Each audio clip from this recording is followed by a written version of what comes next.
This is episode 222. Nice G, nerd. This episode carefully crafted by an AI intelligence for your pleasure. If this episode has been made by AI and all the others haven't, like, what does that say? Yeah, everybody buckle up because the next hour of your life is going to be filled listening to / watching something that was created by an AI because we typed two guys talking about guitars and other shit into it and then said print. So it's the tone control.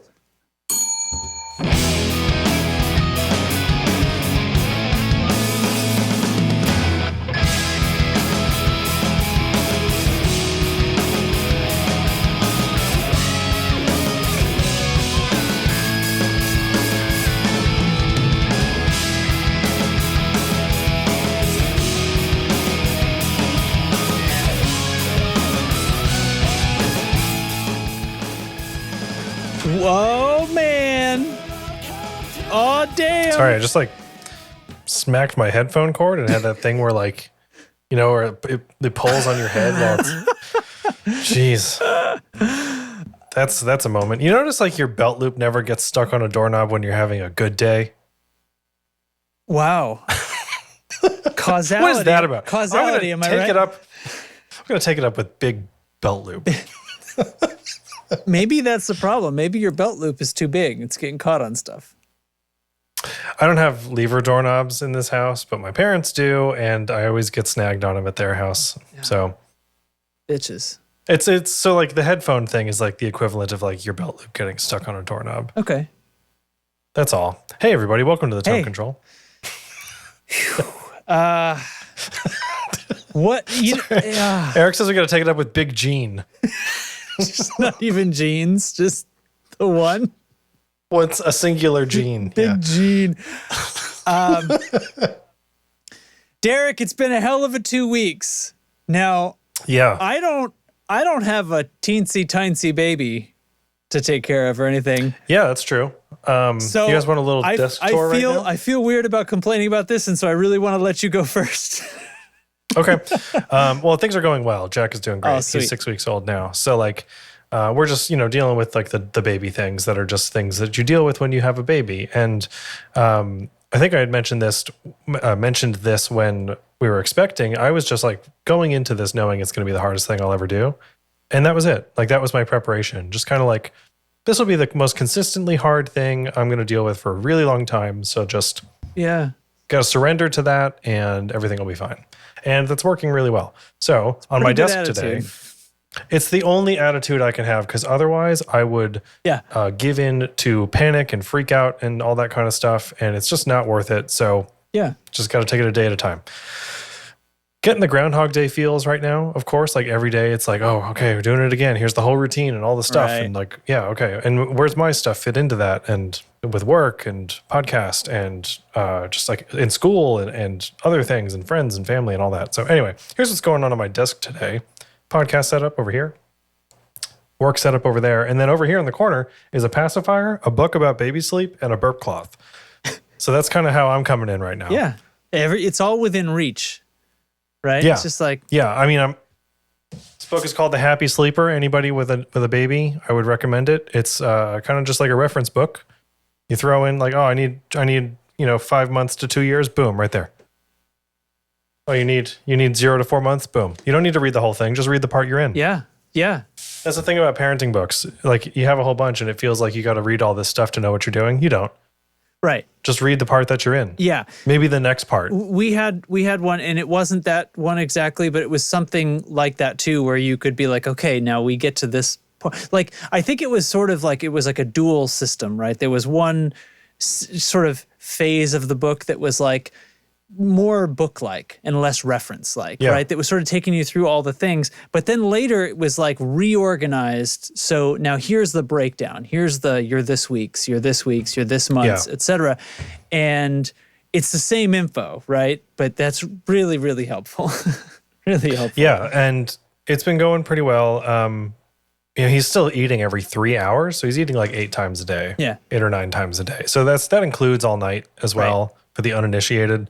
So lots of, disrupted sleep, but that's getting faster. So like each feeding is getting faster. It used to take like an hour to get everything going, and like, what are we doing? And then you're getting better at it. the, He's getting better at it. Everything's better. Yes. Yeah.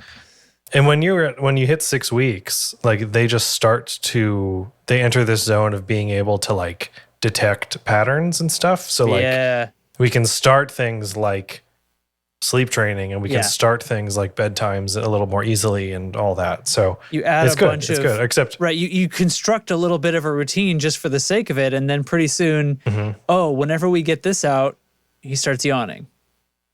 Right. And you start to notice him like oh, like he's looking tired. I got to deal with this now before it's too late, right? Because at first it's like you're learning his signs and stuff, and it's like, I just went from totally fine to freaking out. And, because you don't think about it. I yawn all friggin' day. Most adults do. But you never think, oh, I should go to sleep now. But babies do. They got to go to actual sleep. So, yeah. So anyway, yeah, it's going good. It's going good. I'm also I'm in week 2 of 10 of my final graduate class, and it's coming in hot. Yep.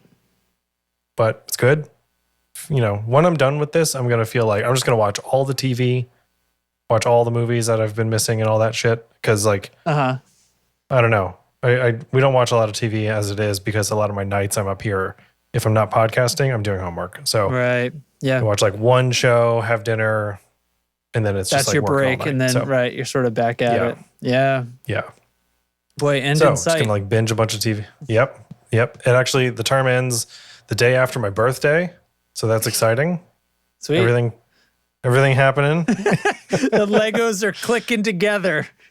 Yeah, right. What a way to end my early 30s. Oh, that's pretty good. So anyway, what's going on with you? I know you have like a shitstorm going on over there, but I don't know any of the details. When we last left our heroes, when I was last on this show, I think I said, tomorrow, as we record, we're getting new floors installed. So don't get me wrong, the installers came to the house, but first there was like a misunderstanding about the contract. They apparently thought they were going to lay their floor on top of our existing floor. What's your existing floor? So the existing floor was a kind of like a cheapy laminate, and then in the living room there was carpet. But it's all sort of one room, but there was a piece of it that was carpeted. We wanted the whole thing pulled up and new, like a nice vinyl plank to be put in, like a true waterproof vinyl plank. And so we got there and he was like, well, we're just going over the top of this. And I was like, wait. That is not what I thought was happening. And then I realized a couple of things that he said about, he had there to put down new subfloor boards. And I was like, why is he saying that? Like, okay, whatever. I don't care. That was because the part that was carpet, he thought he was going to raise up to be the same height as the rest of the floor. Oh. And he was like, oh, hold on. Okay, we need to go back over this. So he's like, okay, in that case, we're going to demo the whole thing, but I need to rewrite the contract a little bit. So, okay, let's do this. We can come back tomorrow. Like, let's work this out. So we subtract the, I don't know, the labor becomes a little different because they have to demo everything else out that they didn't think they thought they were just leaving. Anyway, but they don't do the subfloor thing. So they come back the next day. Okay, now we're taking it all out. So they start in sort of one side of the house, they start going, and they get a little ways into it, and then they call me in, and they've discovered that there's a high spot in the floor. There's like this one joist running across the middle of the room. As a homeowner, this is the kind of shit that like truly sends me up the wall. Like that you open a cabinet and it's like moldy or like whatever it is. The homeowner stuff where you are the only person responsible for dealing with it. Yeah. And the thing is, like, our house is pretty new. It's like less than 5 years old, right? This is, it's crazy. So the floor is kind of high in this, but just on this one joist. And apparently our old floor sort of ate that because it was thicker and had sort of made out of particle board, and it had a lot of rigidity, and the flooring guys are like, we can't install because it's going to make the seams buckle, right? This new floor is a much more flexible. It's thinner. And so they have It'll be you'll see it won't work. It will like come apart. Yeah, They're like, that they too. can't warranty it. You know what I mean? It won't be installed right. And I'm like, fuck. What do you want us to do? Well, shit. Well, I guess I have to fix that. I guess I'm going to talk to my builder because the house is so young. How could this possibly be reasonable, right, for a house this young? Yeah. And so I start going on like a contract. I'm like, I'll talk to them. I'll see what they say. And in the meantime, what do I want you guys to do? Well, keep going, because what if you find more problems? So basically we decide you got to keep going, demo out the rest of the floor, because he was basically doing it like section at a time. He was going to pull up the floor, put down the new floor, and just work his way across that way, right? Because that's easier with moving furniture. So I tell him, take everything out. If you get to a point where you're good and that was the only problem, then you can start at the other end of the house and see how far you get. And then we'll have somebody fix this and then you can finish it. Mm-hmm. Well, he goes, he finds like 4 other high joists. Oh, fuck. So he basically demos the whole floor, shows me the spots, and he's like, shrug, and takes off. And so then I'm on my own. So I call my builder. The builder is like, you're out of your warranty. You're on your own.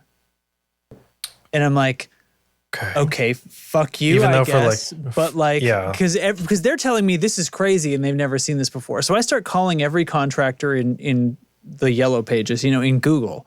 Like we we spent like a day and a half, the 2 of us, like tag teaming, calling every contractor, and got a lot of calls back. Everybody I actually spoke to, and like the 2 people who actually came out to see it over the next few days, were very alarmist. They were flabbergasted by it. They were like, I've never seen this. I can't believe a house this young would have movement already. Like, sure, wood moves, houses settle, but this is crazy. Everybody tells me it's crazy and it's going to be super expensive and time consuming to fix. So I have a question. Yeah. Was it actually movement or was it constructed incorrectly? Well, so that's... Or did it move because it was constructed incorrectly? There's the question, right? Everybody's being really alarmist, and I don't know, right? I don't know anything about this. I'm trying to like listen to the advice of contractors. Everybody's telling me this is crazy. I start getting advice that I need to talk to a structural engineer and a lawyer because my builder should be fixing this. I'm like, fuck, great.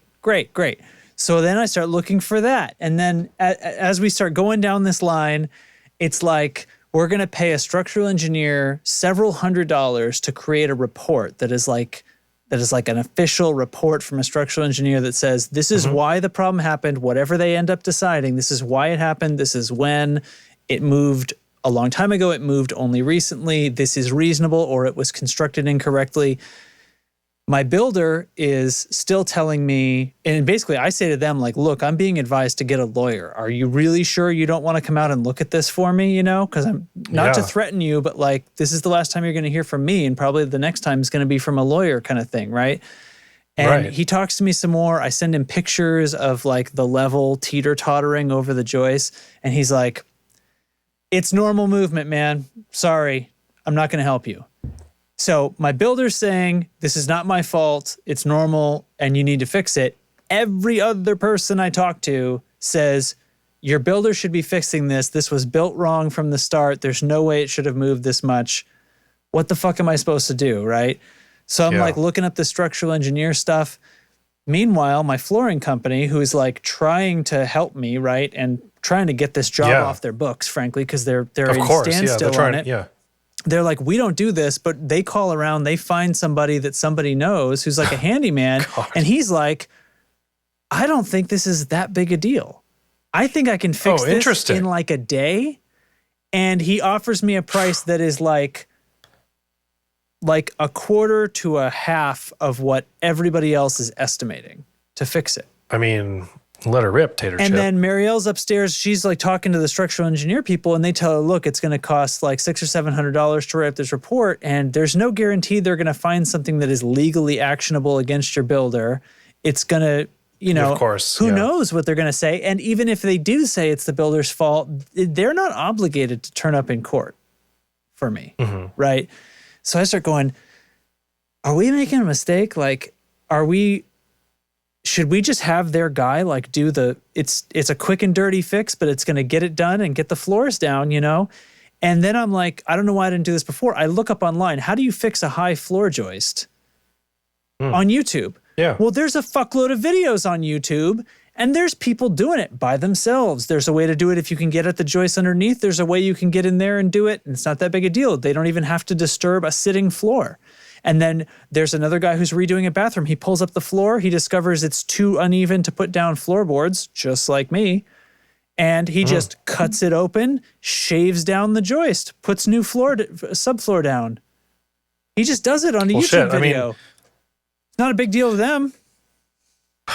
Yeah, I mean, cut it open and fix it and put it back together doesn't seem like the craziest idea when you say it like that, but also just like...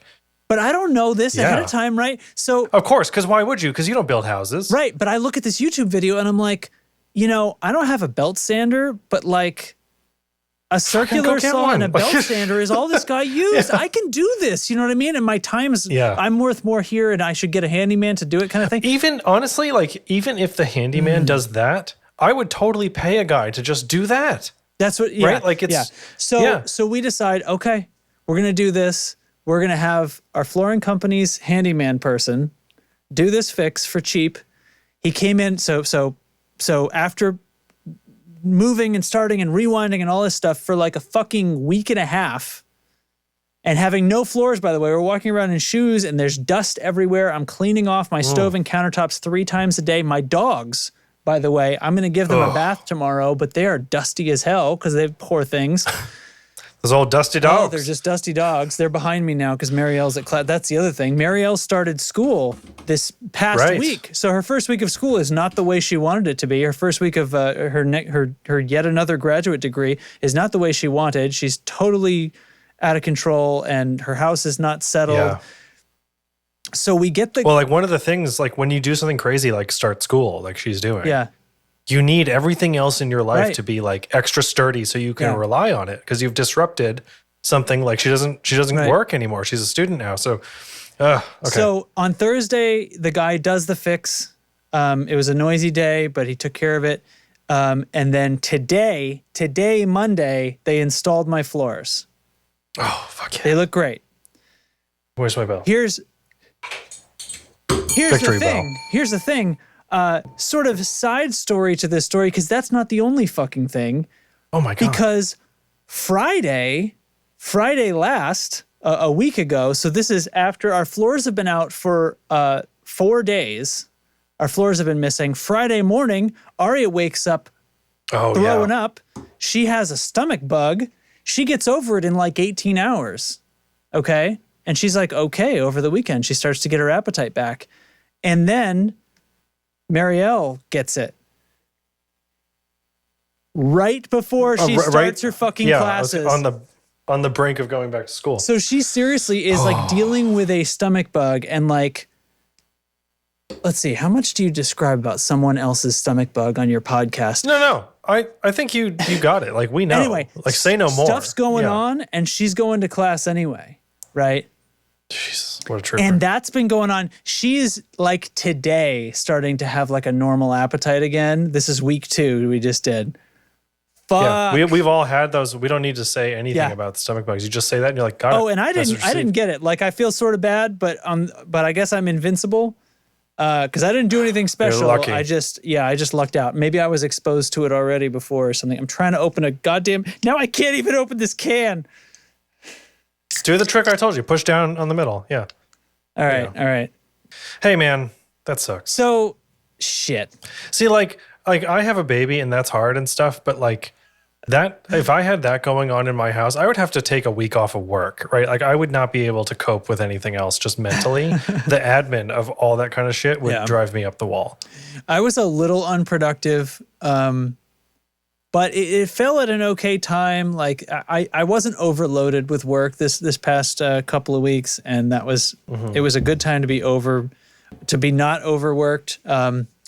But boy, it's so now I've got some more. We basically clear the knickknacks, and they move the furniture around as they're moving around. You know, I didn't have to like move out of my house or anything. So now I've got to just kind of re-knick-knack my whole thing and kind of do a bit more cleaning. Redecorate. I did a bunch of vacuuming this afternoon. Like now that there isn't going to be continued dust, change my house's HVAC filter because I'm Good sure idea. it's fucking devastated. It's just shredded. Just, Hey, man. just a solid wall instead of a filter. So that's why there's basically no show notes. Yeah, We don't have so time. that's why we've been it. talking That's for the 20 podcast. minutes. Let's cue the music. No, let's not. We got some stuff. Yeah. All right. So let's get into some actual podcast business. Thanks to Genie for sponsoring the tone control. Visit pedalgenie.com and start your wish list today. It's my favorite So song. my understanding is a fucking great guitar has entered the chat. Yeah, dude, check it out. I got the shirt. Novo. I don't know if Novo Guitars. that's the right accent for Novo. Got the keychain. They sent me a keychain. Awesome. They sent me fucking pins. Novo pins. Fucking sticker, which I have no idea where to put. You're being called a shill. And I'm just saying, hey, fuck it. You know what? I don't care. I paid a lot of money for this guitar and I waited fucking 15 months for it. I'm going to talk about it all I want. You know, that is the opposite of a shill, though. You paid a fuckload of money in order to advertise their guitar on a podcast. No, I'll advertise the shit out of Novo. It's the greatest. So here it is. This is my Serus J. And try to get it like out of the way of the microphone here. Oh, you went one frame per second just as you dug it out. Oh, you're fine. Beautiful. Okay. So it's an offset sort of Jazzmaster inspired guitar from Dennis Fano and the team at Novo. And it's candy apple red. It has a 5-ply black pickguard, 2 P90s, 2 Fralin P90s, a mastery bridge and trim, chrome control plate with witch hat knobs. For those playing along in the car listening, not on the YouTube video. Yeah, and we showed stainless steel frets. pictures of that. The wood surface was shown last episode, but because it's not, it doesn't show up super clear in the video sometimes. But yeah, that's super cool, like deep grain pine thing. Right. So it's a tempered pine body with a tempered maple neck. I got a chunky C profile on the neck. And I got a flame maple neck too. I don't know if this probably isn't going to do anything for us here.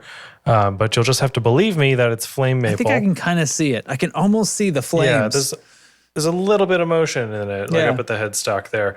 And then the middle portion in here is unfinished. So it is smooth and slippery. But and oiled wonderful. and stuff, right? Like it's not going to get all Correct, nasty. Yeah.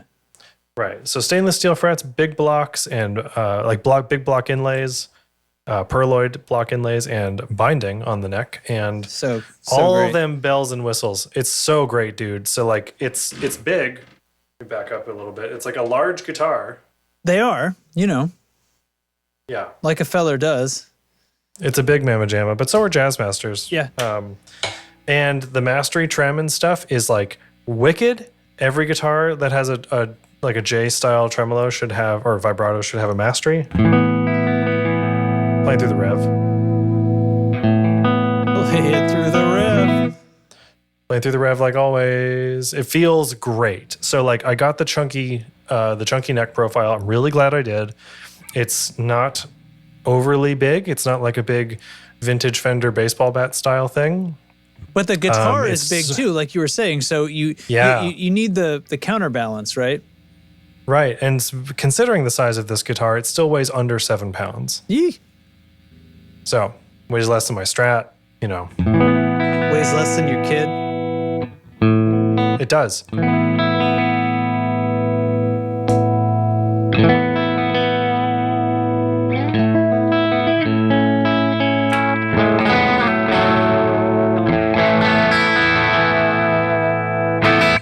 So, if I were to be critical of it, the pots are really stiff and like hard to move quickly with your pinky.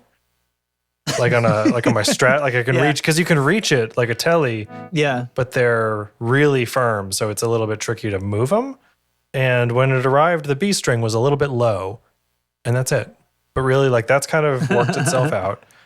Settled but it in, shipped from Nashville, so like it's just right. And the weather these days, you can't imagine it's gonna have a nice time shipping, right? no. It's a variety of tones you're getting out of there. I'm hearing you switch and see the massive difference in tone from the different pickup selections. Yep.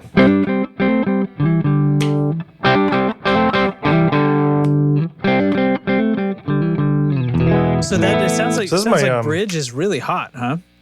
It is pretty hot. This is my first guitar with P90s, actually. Is it probably just closer? Probably the bridge pickup's closer to the strings. The pickup is, it is, higher. Yeah, the pickup is higher. Yeah. That's how you get that analog hot pickup. But they're not unbalanced. Like it's not like the neck pickup's too quiet. Oh yeah.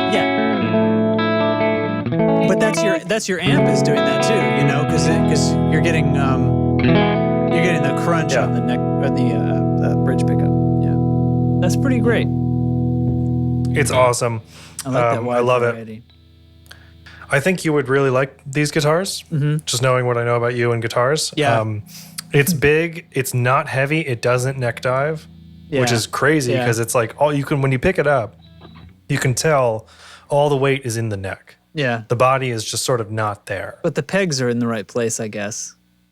Yeah, like it all feels good. It doesn't balance, or sorry, it doesn't dive. It balances really well. It's just the friggin' coolest.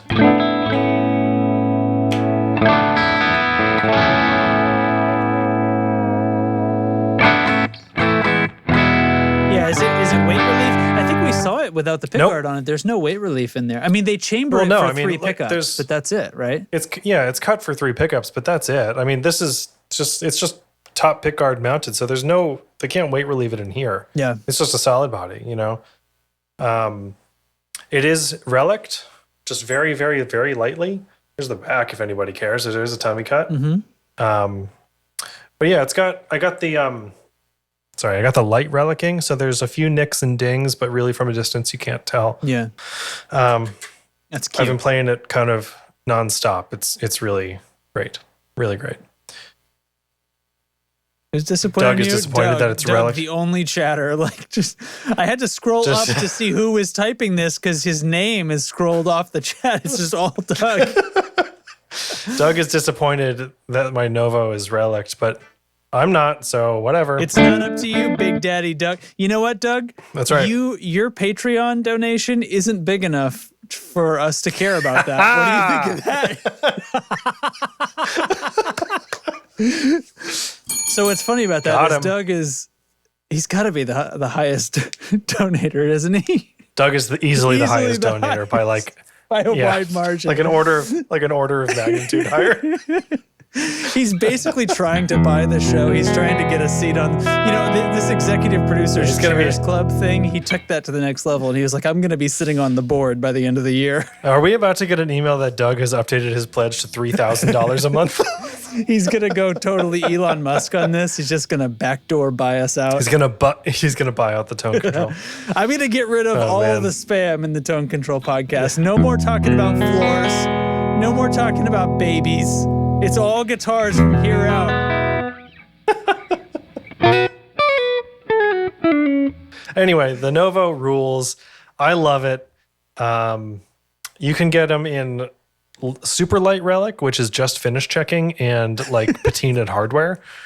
Sorry, I'm not laughing at you. It's still happening downstairs. Okay. Oh, okay. You can get the super light, you can get light, which is what I got, or medium, and that's where they stop. So they're not doing the totally blown out crazy heavy relics. They refuse to tear the jeans. Yeah, I guess so. I know some people have a thing about relic guitars, but here's the pro tip on that. Don't buy one. Wow. So I have 2 relic guitars now. Pre-relict, I should say, and I love them both dearly. So, fuck you. Yeah. Here's the other thing. Here's the other thing about that. They look cool. So they look cool as shit. So yeah. Yeah. Also, this guitar feels more like wood than any other guitar I own by an enormous margin. So my MJT and my Les Paul both have a really thin nitro finish. And they feel woody, and I noticed that right when I got them, they feel very thin and responsive and like you're really touching the wood. This is completely different. This is like from another planet. Yeah, in I a bet. different category. It feels so like, because you can feel the grain and you can just tell the clear coat on it is razor thin. It is as thin as possible for them to like ship it as a guitar, you know? Yeah. So it's gonna start wearing out like quick. And it's gonna, I mean, it's got such that relief. I mean, I think it's gonna be one of the coolest things to start wearing out too, because it's gonna have that texture relief. So when there is no finish underneath, haha. They there's a big conversation just in Discord. a different color underneath the red. Well, there was a big conversation in Discord about finish over finish options because CME is doing something about that. So you can get that, but no. So like, because of the grain, like you see this big like kind of, I don't know if I can get it in the light very well here, but like in the it's the highest like part of the grain right there. Yeah. Yeah, and when you do get those finish over finish options from them, they exploit that, and it kind of like ages not unevenly, but like it uses that grain feature to like it almost looks like it's like blooming out kind of. It's really cool. Okay. Really yeah. So like if you're doing like a glaze on cabinets or something like that, that's what you're trying to do often is relieve. You're trying to create relief in the texture, right? So they would basically be like rubbing the glaze is like a darker color, and they're basically rubbing it in and then rubbing it back off, and it stays into the deepest parts of the texture. So like that's what I'm picturing, right? When this thing starts to wear off, or if you had like a double layered finish, right? You'd have part of it would start to wear off, and then you'd have the grain would still have the other thing. But really, you'd have to go so far with it before it would have that kind of look to it. It would look kind of crazy. Yeah, they're talking about people thinking that I gig because my guitar looks so beaten. I mean, I did. I only recently stopped gigging, so there's that. But like, this guitar isn't that beaten. Yeah. I don't think you could really say. You know, through the fuzziness of Discord chat right now, I don't think you'd know that this is relict. I mean, I had to tell you, I didn't know. Like, yeah, and Eric is saying that his guitars don't wear like this, but they're also, if I'm not mistaken, finished in poly, which is not going to age. So yeah, those are the modern materials that are. Yeah, my Strat is 20 years old, and it looks brand new. Like, it's not going to age.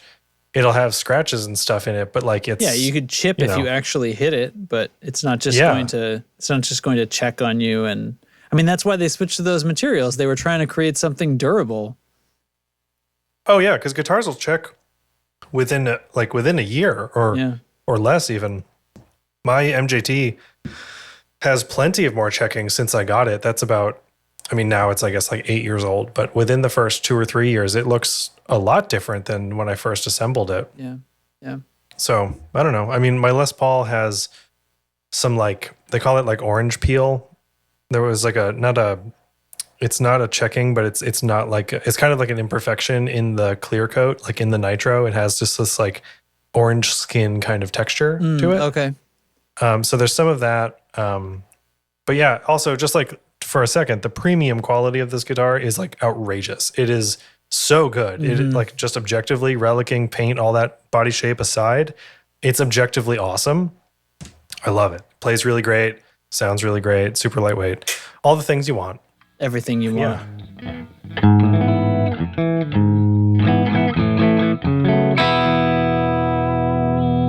Yeah, but your Explorer is a Gibson, which has a nitro finish. So boom, get finished or whatever. Oh my God. Okay, so there's a bit more news stuff, but I think we flip it. I think we do the Pedal Genie now and save the. I just flipped the notes because I thought we'd do that the other way, but yeah, I think you're right. I think it's better this way, right? Because I think we're gonna have two pedals to zoom through quickly. So sure, let's. I'll leave my guitar on. Hey guys, listen up. The gift call is Cats. The gift call is a Cats. classic. And an ancient classic from the good old days. Here we go. Why does that cat have a human mouth? Oh.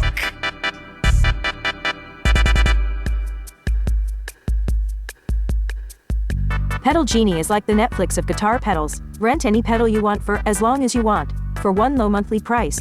Shipping is included and there are no late fees or time limits. With over 1,500 pedals to try from nearly 100 different manufacturers, Pedal Genie definitely has the gear you want to try. Subscriptions start with Flex at just $22 a month. Try out one pedal at a time for as long as you want. Send it back when you're ready for the next one. For only $47 a month, the standard subscription includes shipping, so you could have a different pedal every few days. If one isn't enough for you, Pedal Genie Pro gets you 3 pedals at a time for only $77 a month. Shipping included. There's a subscription for everyone, and best of all, your first month is free. If you find the pedal of your dreams, the one you just have to keep, Pedal Genie will offer you a buyout option. Prices vary with the length of your membership and the type of pedal, but you'll definitely get an awesome price for the pedal in your hand. So head to pedalgenie.com to fill up your wishlist with pedals, and they'll send out your first pedal ASAP. Pedal Genie. All your pedal wishes granted.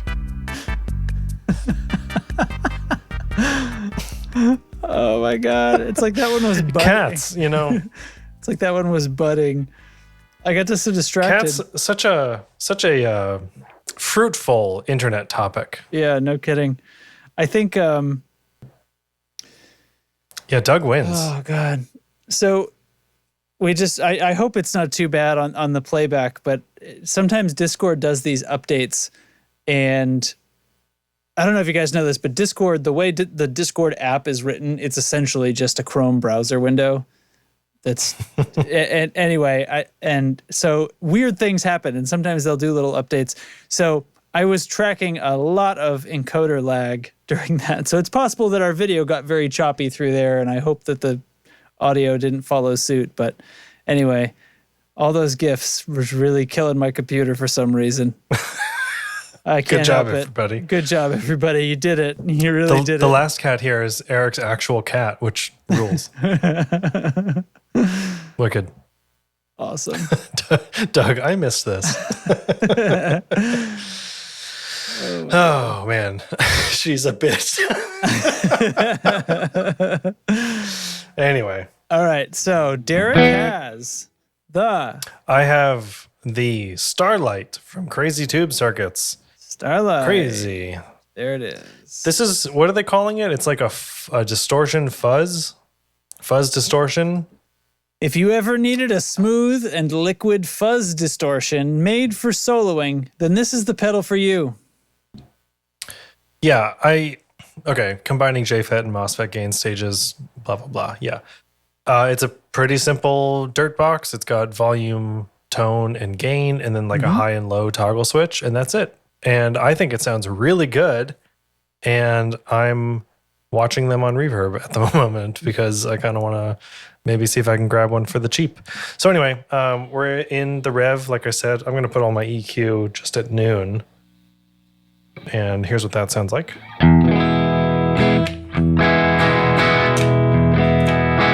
Okay. All right. And then I'm going to put gain and tone at noon and the switch in the low mode and then volume just kind of at unity here. Let me bring it down just in case it's crazy.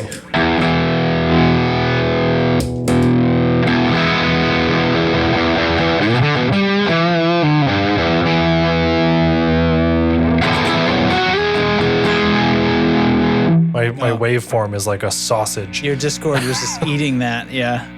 Yeah. Bring it down a little bit.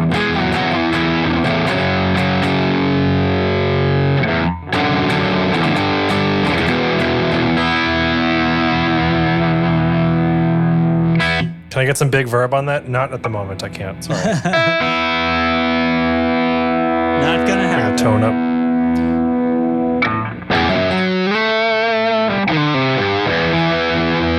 So this is the low gain option.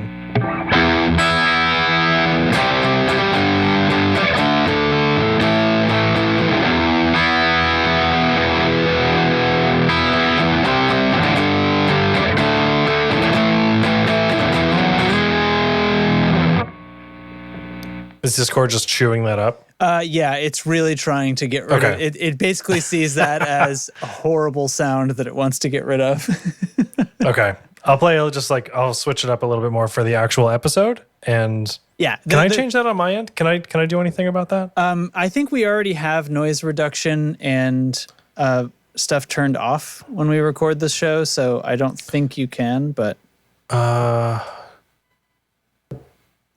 noise reduction. Yeah. Yeah. Yeah. It is, yeah. Okay, well, It's you'll fine. hear it in It's the, fine. the Yeah, actual the- episode feed. The real playback will be better than this, Yeah. than the Discord. So I'll just do a few more settings then. This is up in the high gain mode.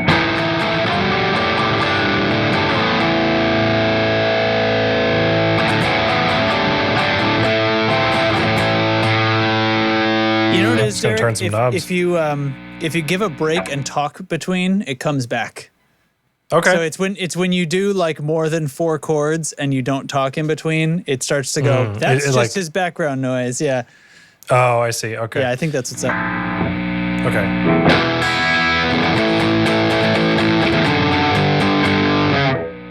Nice. Back to the low gain option. So I think it sounds really good. I've been getting like kind of, I'm gonna turn it off for a second. I've been getting more into fuzz a little bit lately. I have a big muff that I've been experimenting with, and some of the fuzzes and helix I've been kind of getting to know a little bit better. And this is doing a cool thing for me where it's like bridging a gap in distortion and fuzz. And like it can do like the David Gilmour thing of like that. It's just searing, mega sustain lead stuff that is like a super saturated big muff. Yeah. But it has a different EQ quality because it's not a big muff. So, Right. you know, I can tell I prefer it a lot to a big muff. Here, I'll show that graph. That's cute. give some chugs in the high gain. Yeah, sure. I'll do some chugs on my P90s here. Let's bring it all the way Bring it up. up. Bring it up.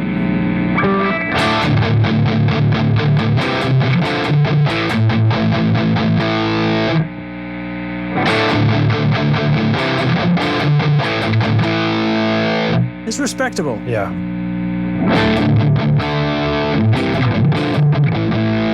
Bringing the tone way down. I like the tone up. It just grabs on. Yeah, man.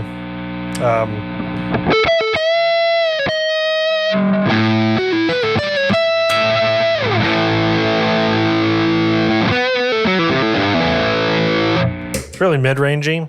Uh-huh. It's a lot of fun. It's like out of control. The gain is like off the charts, but it's good. I think Yeah. it sounds awesome through my 112 cab, and I've really been enjoying just these like big reverbs, big delays, and this thing just like ultra compressed high gain shit, Yeah. but not like chuggy high gain shit. You know, it's cool. Right on, right on. Sounds good. Yeah, dude. It's the Starlight. I think it's 180 new. 170, yep. Well, that's euros. Oh, okay. Well, yeah, That's there you go. fine. Figure it Whatever. out. So, yeah, just do with that as you will. All right, so we're gonna. I've been switch seeing them this over used for there. kind of like 140, 150. Mm-hmm. Crazy Tube Circuits makes some really cool stuff. They just did that boost that's like all the single knob boosts in one box, which I really like. I haven't tried one, but I like the idea of it. Yeah. And they have some other pedals that I know we've talked about in the past on this show. And I've just always thought like these guys are doing a really good job of like good ideas, good like quality of life ideas for pedals that also sound really good. So, you know, yeah. Sweet. All right, where's my... For some reason I can't find my tone control pick. Whoa. I have a whole like tray of picks here now because I've gone down like the pick rabbit hole. Yeah, Oh my God, Justin. What? Play a chord for Christ's sake.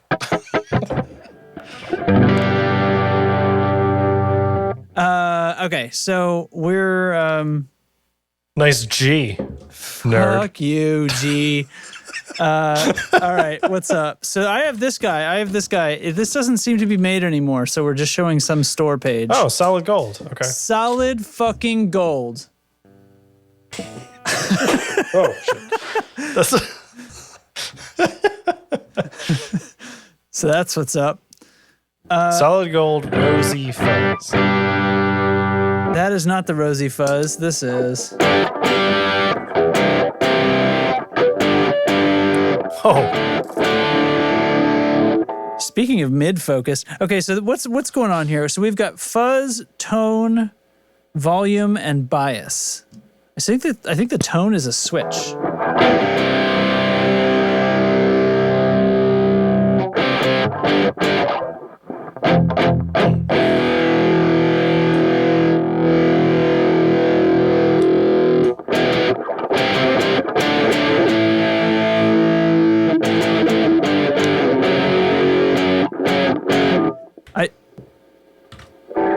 Well,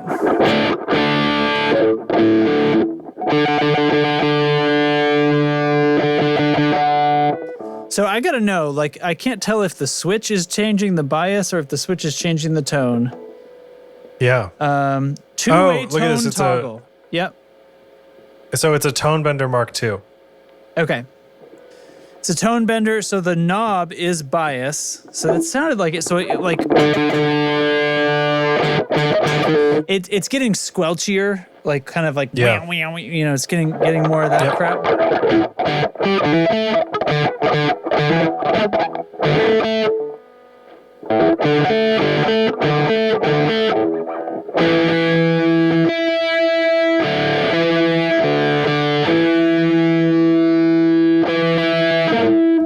Huh. Eric says he likes tone benders in the chat. I do too. So my Telecaster Isn't really likes to have the tone in the left position. I don't know what that means, but it Okay. feels a little brighter. Isn't it what? Cool. I think the Fat Guy Little Code is loosely based on a tone bender. I'm not totally sure, Okay. but I do like tone bender circuits.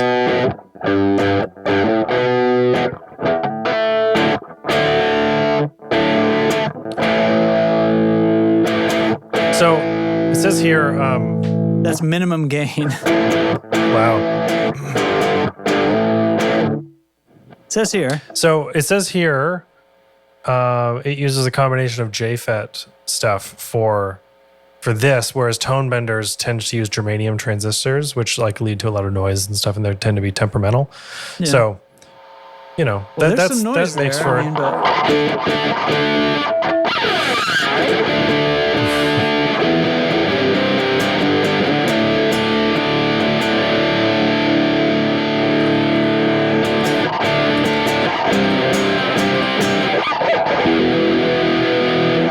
okay, so there's a lot of gain on tap here. It doesn't clean up that much, and tone on a switch. You know, I don't know if that's a problem for a pedal like this. Because what are you going to do? Like, I need that like 3/5 position on the tone. You know, I'm not sure. I'm not sure about that. I think the bias is almost more important, right? Because it's like how much of that sort of like fuzz artifacting do you want? So I'm liking the fuzz like in its lower half because it sounds more like a distortion to me at that point. Yeah, it's not totally out of control. And then it's just kind of a wild, crispy distortion. Yeah, I can, Yeah. you know. I like it. I think tone benders are cool. They're like if I was going to go fuzz shopping right now, they would seriously be on the list. Yeah. Like there's a lot of tone bender, like the Mark 1, then there's the 1.5, which I don't really understand, and the Mark 2 and so on. But like it's the tone bender just feels good under the pick. Like I like it because it feels, like you said, distortion-y rather than fuzz facey or big muff or whatever. You want more mid, sorry, Eric, you're saying you want more, like this wasn't mid-rangey enough for you? Are you fucking kidding? I want so little mids that I want to give the mids I have back. I want none mids. Oh, he didn't say more mids. He wants no mids. Yeah. Oh, well this is not the pedal. This is, because that's why I thought it was, I misread your comment. This is only mids. It's only mids in this pedal. Absolutely only mids. Doug is saying he likes big muffs more than tone benders. That's totally fine. I think, like, to me though, big muff sort of right, like whatever, like what you like. I don't care, even if that includes non-Relics guitars. I guess whatever. But big muffs. We were sort of talking about this in chat the other day. Doug's coming in hot. We started talking about this in chat the other day, that Big Muff kind of feels like a different kind of thing. And I sort of agree, From and the I sort of rest don't, of the because fuzzes? from Yeah. like Fuzz Face and from Tone Bender and from like whatever else you might want to throw at it. Big Muff kind of feels in a different category. And I think I agree with that. Like, it's still by and large a fuzz, but it behaves so differently. Yeah. And it's not as like trashy. It's so woolly and It's woolly, like, but it still has artifacts. It still has the strange things Yeah. that you would never get out of just a pure overdrive. right. Or distortion, yeah. Whatever. I mean, I don't know. You can like more than one thing, you guys. You know that? Is it a fuzz though? Yes, it's a fuzz. Like, it's a fuzz. What are you talking about? It's a fuzz. The answer to the question is yes. This is not an existential Hey, if quandary. somebody asks you, like, if you were on a deserted island, sorry, and Could be a you desert, had like deserted to choose, island. it could be whatever. Yeah, you could choose between a Klon and a Tube Screamer. Guess what? You're never going to be in that situation. Like, guess what? If you're on a deserted desert island and you're trying to decide between Klons and Tube Screamers, I think you're doing pretty good. Yeah, you're all right. You have a pretty. You're fine. You found a pretty fucking great island. Pretty good island, yeah. Let's try to kind of middle everything here. No, see, there's too much bias. I need it like all the way down. So I have a question. Yeah. When I had the Keeley Fuzzbender for like 2 months, that had a bias control, but all the way at 0 was like neutral. Like, that was kind of, it wasn't, Okay. it wasn't neutral at noon and then you could under bias it. It was Yeah. only the other way. Like, it was at 0, it was kind of like tuned from the factory to how they like it. And then you could change it from there. So I wonder Right. if that's kind of going on here. I wonder, because I'm turning it like all the way down. I wonder if I'm undervolting it or something. Maybe is that kind of I don't what's know. going on here? I don't know. In my maybe. experience with bias controls, like when you under bias them, they get really like gated and kind of like the bottom falls out. Yeah, I'm not hearing any of that. It just doesn't have the Yeah. thing. It's like Yeah. like turning that down, because it doesn't seem to be changing the Yeah. gain a whole lot besides just the extra noise and stuff like that. So it may not be particularly under biased when it's Yeah, down low. It maybe could the just be range closer is to really like small. Yeah, right. Cool. Hey man, it's Fuzz Week. it's Fuzz Week here at the Tone Controls. The Tones Control. Control them tones. You got to get them. I You had an got to rein 'em overdrive. in. I had an overdrive with a bias control for a while, and I kept it kind of over biased a little bit because it Yeah. had this like brighter, sparkly thing to it that I really liked. Yeah. That was the Small Sound, Big Sound Mini. Mm-hmm. It was pink, and then I got rid of it. Yeah, not because of pink. We're fine with pink here at the Tone Control. No, that's not why. Yeah, I got rid of it because I realized I didn't like it. After recording a whole album with it. I think I've been forgetting to play sounds this episode. Oh yeah, maybe. Although we have only wanna done, hit us with, no, like, two you or know what it three? is? We've only done one thing. Like oh, okay. that's what happened. All right. Hey, so thanks to Pedal Genie for Yeah. sponsoring the Tone Control. You guys are the best. We love what you guys are doing. And I love trying out pedals like the Starlight. I'm going to do a live stream for this probably this weekend because it's Labor Day and I'll have an extra day off. That's what I was going to do. So I'll tell you what, to separate these two yeah. items, we have the result of your last live stream, the UA Astra from Universal Audio. So this is luckily, while my floors were just about done, I happened to think, hey, wasn't there a live demo I needed to mix for the show tonight? All right, so let's listen to that. UA Astra.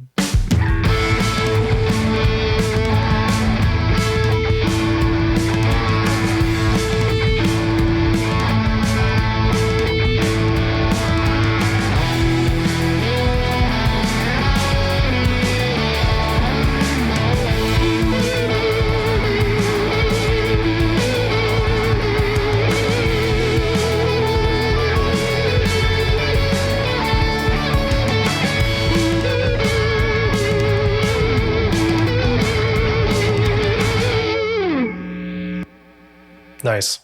Nice. I forgot about that until now. I was like, oh yeah, I remember writing this. Like this is a cool thing. I've been trying to get into making the drums a little more interesting with the demos Yeah, lately. I like that one. That was a good one. Yeah, I try to like keep it quick and then like change up like the kit and stuff a little bit, get a little more customized with it. But yeah, cool. Nice. The live stream for that is obviously still up. You can go check it out on our YouTube channel. That's the first real thing I did with the Novo, so you can check that out there. Oh, nice. Yeah, so that's in live stream form. That's the results there, and those files are up in the folder. So, and Patreon subscribers at the Super $3 and up. Duper Club.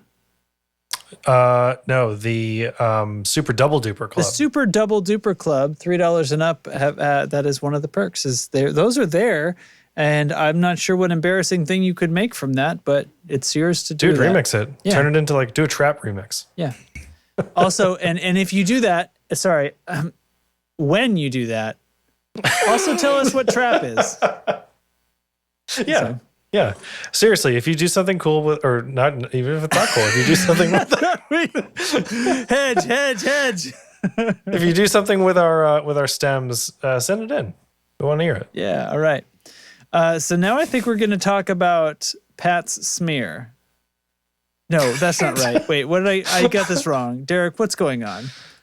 Kind of. Item 636, Dave Grohl and Pat Smear. Foo Fighters. Pat Smear's personal 1990 Gretsch White Falcon hollow body electric guitar made in Japan, used by Dave Grohl in the video for the band's 1997 single Monkey Wrench and used by Pat Smear on The Color and the Shape.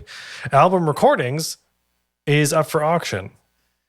Whew, that was a mouthful, Derek. I'm not going to lie. Yeah. So I threw this in the notes because like, I don't know if people care about this, but I'm always a little interested when I hear about guitar gear that goes up for auction. Yeah. And sort of like who gets it and you know why is it auctioning? Why is it not just sold and that kind of stuff? So this and it's just a cool guitar. Like that's it. There's nothing crazy about it. It's just a 1990 MIJ White Falcon, but it includes the case and like a whole bunch of like Foo Fighters memorabilia, like there's Polaroids and photos and certificates of authenticity, and it's just stuff from them doing The Color and Shape, and I think it's cool. This picture of it, being played by Dave himself, with a fisheye lens there.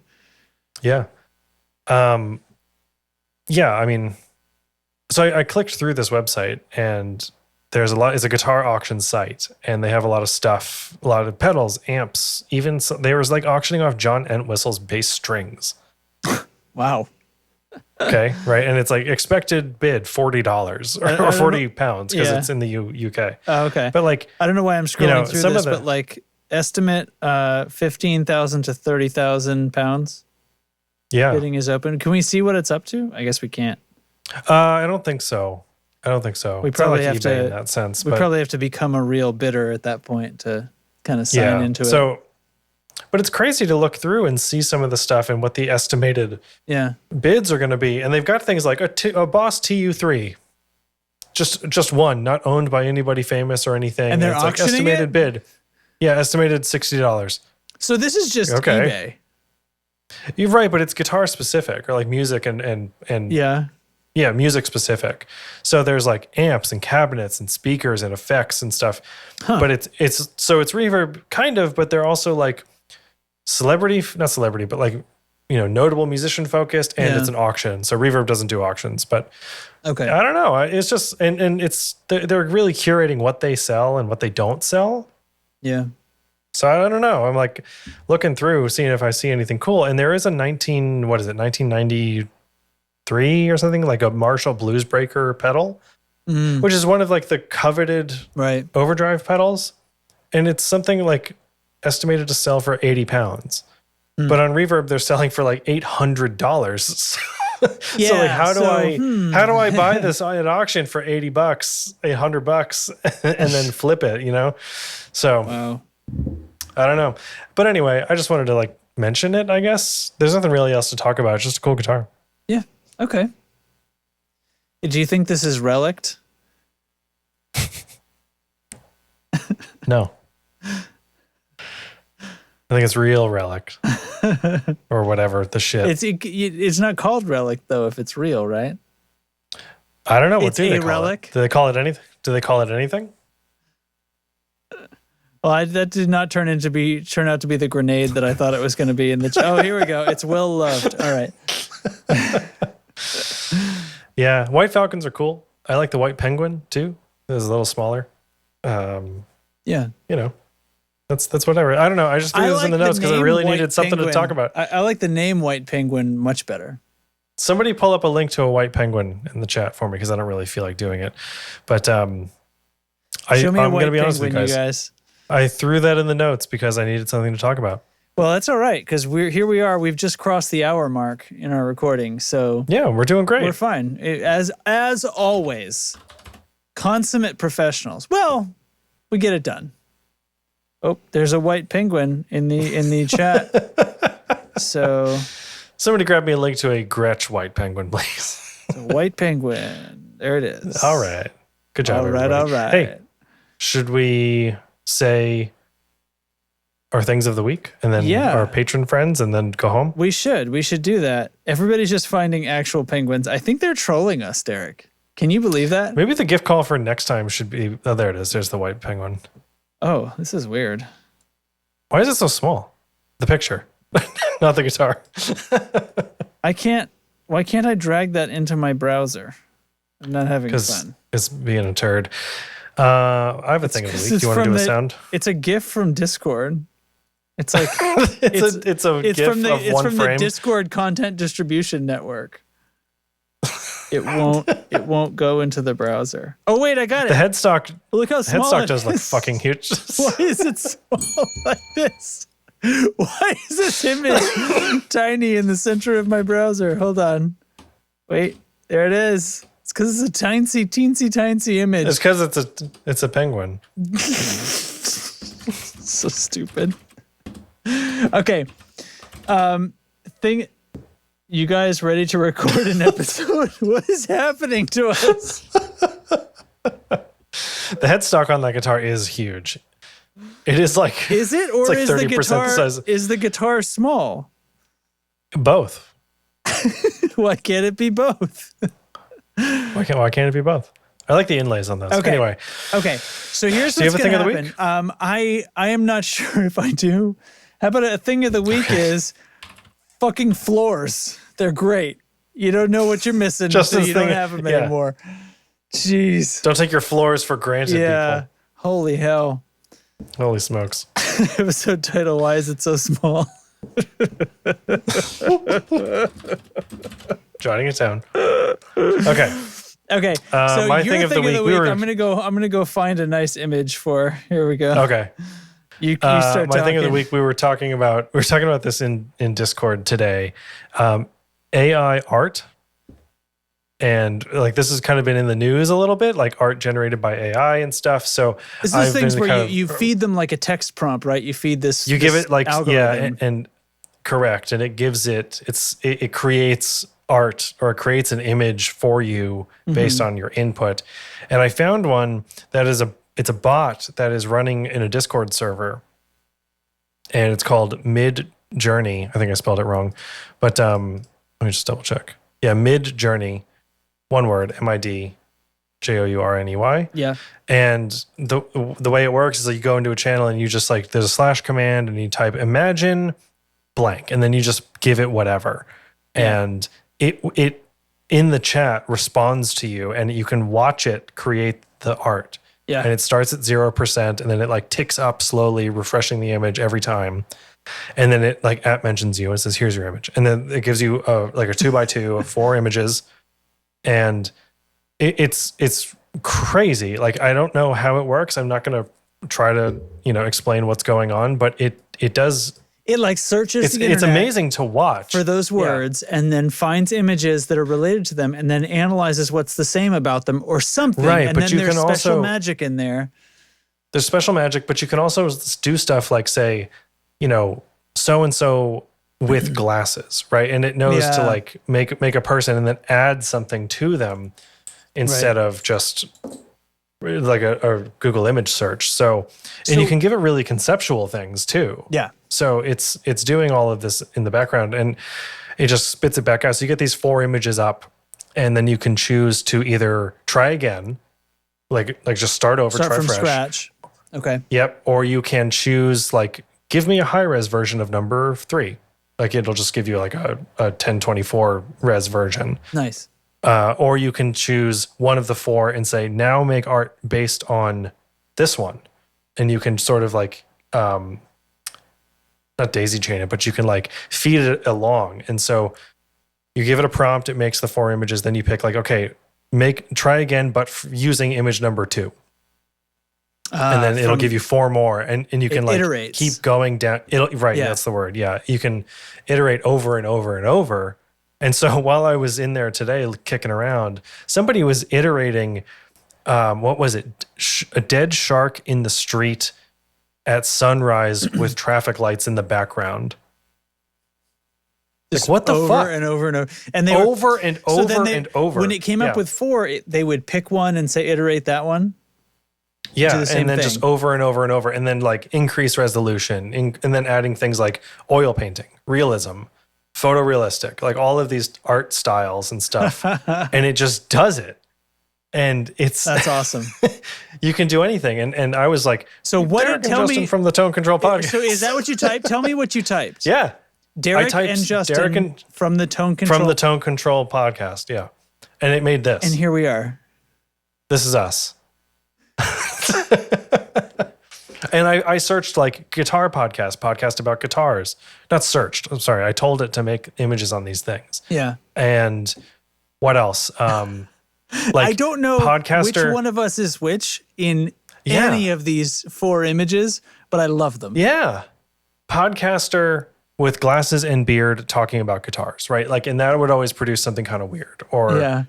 and then somebody would swoop in and be like, banana eating grass. Grass eating banana. Ha ha. So anyway, look into this obviously AI we art stuff. picked this one. Yeah.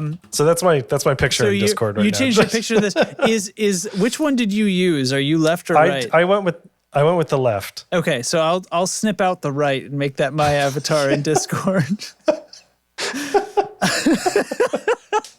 They're just so stupid. But I think I love so this. stupid. I think think I want to like rebrand my whole Twitch based on this. I'm just gonna have it feed Based off on of AI itself art? for a Yeah. while and come up with something totally new and different because Yeah. man, I love this. These beings are your potterators. You know, like this is me. This is Justin. beings. So anyway, check out the Discord thing. It's a cool way to do it because there's this whole like support community too, and it is not free. Like you can do 25 runs for free, and then you have to subscribe. Okay. So I'm not going to do that, but like for $10 a month, you get 200 submissions. So you could pay $10 and like be good for a little while. Yeah. But it is a really quick way. You go through 25 in no time as you start to figure out like Right. how it works and what it maybe does better at. So really fun. It's called Mid Journey. There'll be a link to the Discord server in our show notes and all of that. So yeah. Fantastic. There was some fun going on. Like people in our Discord have funny names right now. So there's Disco Assassin, there's Big Daddy Doug, there's a Right. Bitchy Porcupine. So, I threw those in there. And of course, it made all of them for us. And quite accurately. Or not. Quite accurate. I'm not Disco sure. Assassin. I'm not sure. Yeah. Disco Assassin came out really cool. So, and I put in my own username, which was a very weird thing. Like, what does this AI think I am? Yeah. So I'm not going to give it away, but like, go experiment with that kind of shit. Just put your name in. Right. Put your actual name, your not actual name. Yeah. Yeah. Nice. Nice. I like it. Hey, All right. Well, everybody, thanks for listening to my bullshit for like an hour, and also for joining us on the Tone Control. Do you think it's in a public Git? I doubt it. GitHub. Yeah. They wouldn't be selling it if it was. Just go to the server. I'll post a link in Yep. the chat right now. Yeah, so right, so Midjourney, yeah, you can find it. It's everywhere. By the way, I've seen like there's like every Discord server I'm in has a link to this. Everybody's right now. talking about it. Yeah, it's the going thing for good reason. Yeah, there's almost 1 million members in that server. So Jesus, there's anyway, wow. Okay, all right. Well, that's it. That's it for the tone control. See ya. Or anyway, so you can what? wait. The patrons. Oh, the patrons. Yeah, so please do join us in Discord, and that's discord.io/tone control. And if you want to support the show, you can do that at patreon.com/the tone control. And we thank you very much. There is a bunch of tiers and different rewards. We're going to be having our first like hangout thing. Did we pick a date for that yet? No, we didn't, because I wanted to make sure you were like all clear on the floors thing. Yeah. I didn't want to bug you about it. I didn't know how that was going. No, but so yeah, we threw out a few dates, and hopefully they will basically what I wanted was for everybody, all the patrons, to kind of say like, these are the dates that would work for me, and then like, don't pick just your favorite, like, you know what I mean? Like, pick the ones that you could actually have fun, be able to attend and have fun, and then the most people that can be there, and would try to always have like a weekend option and a not weekend option and stuff like that. And so we'll see how this shakes out. This is the first one. And there is a poll in Patreon right now for like what works best: weekday nights, weekday or weekend days, that kind of thing. Right. And so only 2 of you have voted. Thank you for your 2 votes. But so far it's a landslide with weekday nights. Right. Okay, which is fine. But anyway, please, supporters of the show, please go on Patreon and take issue us your votes so that we can know what to do about that. And that's it. All that's left is for me to thank the gracious patrons, and so I shall. Those are Nick Greenwood, Carson Ricketts, Matthew Fenslaw, Ryzen Wolf, Jamie Evans, Jeffrey Wright, Doug King, I know, Eric, Big Daddy Doug, Righteous Ryan Johnson, Steve Huffman, Jonas Sabatini, Disco Assassin, Brian Gower of the Tone Jerks podcast, Mako Guitars, Andrew Walsh of Andrew's Alcove, Doug Chris of 37FX, Sean Wright of Lollygagger Effects. Kabam, kabam. That's Big Dick Daddy Doug to you. There, I will say it. All right, guys. Thank you all so much. It's been real. What can I say? And see you next time, I guess. See ya. Bye. Bye.